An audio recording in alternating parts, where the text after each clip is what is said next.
Hello everyone, welcome back. आज हम high school love triangle ड्रामे की स्टोरी को एक्सप्लेन करेंगे। ड्रामे का नाम है ब्यूटीफुल टाइम विद यू। ड्रामे की कास्ट और स्टोरी लाइन बहुत अच्छी है, तो ज़्यादा बोर नहीं करती। चलिए स्टोरी पे नज़र डालते हैं।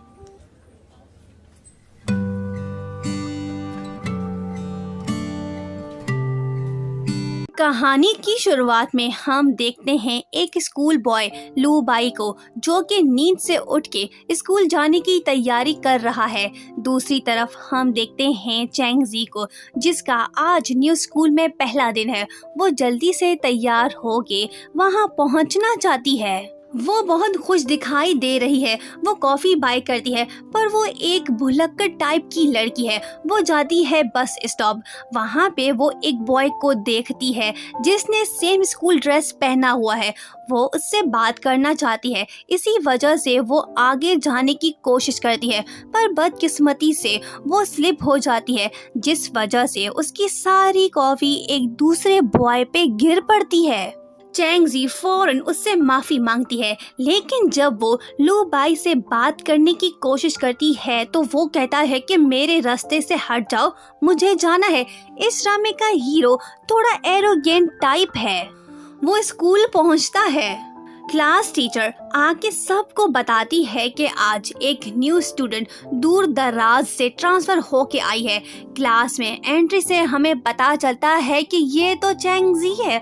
वो अपने आप को इंट्रोड्यूस कराती है, पर तभी वॉल पे लगा सर्टिफिकेट नीचे गिर पड़ता है। वो उसे उठाती है। टीचर उसे कहती है कि तुम ये मॉनिटर को दो और जाके मॉनिटर के साथ बैठ जाओ। इस क्लास का मॉनिटर और टॉप स्टूडेंट लू बाई है, पर जब चैंग जी उसे देखती है तो उसे याद आता है कि ये तो वही खड़ूस है जिसे मैंने बस स्टॉप पे देखा था।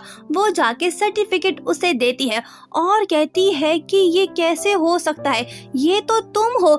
लू बाई कहता है कि हाँ, क्या बेकार इत्तेफाक है, हम फिर से मिल गए। चैंग जी अपनी बुक्स बाहर निकालती है, लेकिन उसकी किस्मत खराब है क्योंकि उसकी सीट टूटी हुई है, जिस वजह से वो गिर पड़ती है। मजे की बात ये है कि लू बाई को इस बारे में पता था, लेकिन उसने जानबूझ के चैंग जी को नहीं बताया। सब क्लासमेट्स उसका मजाक उड़ाते हैं। वो कहती है कि ठीक है, मैं ऐसी ही सही हूँ। उसके बाद एक क्लासमेट बॉय चैंग जी को बताता है कि हमारा मॉनिटर दिखता खड़ूस है, लेकिन वो ऐसा नहीं है, वो एक कूल बॉय है। लू बाई मुसलसल चैंग जी को इग्नोर कर रहा है। वो सोचती है कि क्या वाकई में ये कूल बॉय है। डायरेक्टर चैंग जी को उसकी इंफॉर्मेशन कंप्यूटर में पुट करने को कहता है। वो ऐसा ही करने लगती है, पर तभी एक बॉय डायरेक्टर के ऑफिस में घुस जाता है। वो नॉवेल चुराने आया है, पर जल्दी जल्दी में उसके हाथ से लू बाई का बनाया हुआ रोबोट नीचे गिर के टूट जाता है, जिसके बाद वो वहां से भाग निकलता है। चैंग जी उसके पीछे जाती है, पर देर हो गई है। डायरेक्टर समझने लगता है कि ये सब चैंग जी ने किया है। वो उसे पनिशमेंट देता है। चैंग जी लू बाई से पूछती है कि तुमने किसी को भागते हुए देखा था? वो कहता है कि नहीं। तो वो कहती है कि मैंने ऐसा कुछ नहीं किया, कोई और है जिसने ये किया होगा। उसकी बातों को लू बाई इग्नोर कर रहा है। एक लड़की चैंग जी से कहती है कि प्लीज़ आज मेरी जगह तुम क्लास की सफाई करो, मुझे बास्केटबॉल मैच देखने जाना है। झाड़ू पोछा देने के बाद चैंग जी इंस्पेक्शन लिखने लगती है, मतलब माफ़ीनामा। पर तभी लू बाई वहाँ आता है और उसे कहता है कि तुम मेरे नोटबुक में क्यों लिख रही हो। देखने पे चैंग जी को पता चलता है कि उसने फिर से गलती कर दी है। वो उसे सॉरी बोलती है, पर लू बाई उसे कहता है कि तुम हमेशा स्टूपिड हरकतें क्यों करती हो। वो कहती है कि रुको, क्या कहा तुमने? चैंग जी फिर से ख्यालों में खो जाती है और हंसने लगती है। लू बाई सोचता है कि वाकई में ये लड़की अजीब है। नेक्स्ट डे चैंग जी को लू बाई की वजह से पता लग ही जाता है कि उस दिन रोबोट तोड़ने का रिस्पॉन्सिबल तो एक दूसरा बॉय है जो कि इस क्लास में है। वो गुस्से में आके उससे पूछती है, जिसके बाद वो सारा कुछ बताता है और सॉरी बोलता है। मैटर सॉल्व होने के बाद चैंग जी सोचती है कि जितना खड़ूस लू बाई लगता है उतना है नहीं। वो उसे कहती है कि तुमने तो उस पर्सन को भागते हुए देखा था, फिर तुमने मुझे क्यों नहीं बताया।